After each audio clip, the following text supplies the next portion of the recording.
नमस्कार मित्रांनो, तुमच्याकडे VW ची कोणती गाडी असेल किंवा तिचं 1,00,000 किलोमीटर प्लस रनिंग असेल तर हा व्हिडिओ तुमच्यासाठी. व्हिडिओ हा शेवटपर्यंत बघा. तर VW ची पोलो गाडी आहे. कस्टमरला प्रॉब्लेम असा होता की ब्लॅक स्मोक मारत होती गाडी आणि पिकअपचा प्रॉब्लेम होता, खूप डाऊन होतं. गाडीचं आतापर्यंत काही इजरचं वगैरे काही काम झालेलं नाहीये.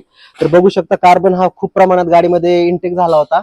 तर आपण हिचं क्लचचं आणि टायमिंगचं हा सोबतच काम करतो. त्यासाठी आपण इंजिन हिचं डाऊन केलंय.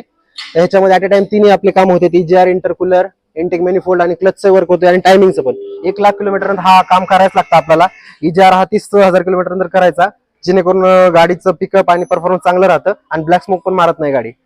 तर हा EGR आहे, हा पूर्णपणे चोक आहे, बघू शकता. ह्याच्यामुळे हा ब्लॅक स्मोक आणि पिकअप हा पूर्णपणे डाऊन झाला होता गाडीचा.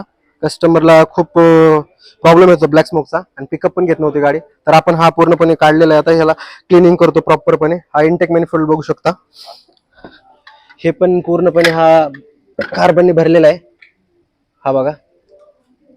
तर गाडीच्या वर्किंगला 1 ते 2 दिवस लागतात सगळ्या काम करण्यासाठी.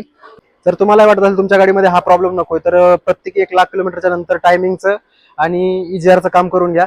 आणि जर डीप सर्व्हिस करायचं 30-40 हजारानंतर एक डीप सर्व्हिस करून घ्या गाडीमध्ये तुमच्या, जेणेकरून तुम्हालाही फ्युचरमध्ये पिकअप लो, ब्लॅक स्मोक किंवा बाकीच्या गोष्टीचे बेल्ट वगैरे तुटत नाही, बाकीचं काम वाढत नाही तुमचं. कमी खर्चामध्ये वेळेत काम करून घेतलं चालतं.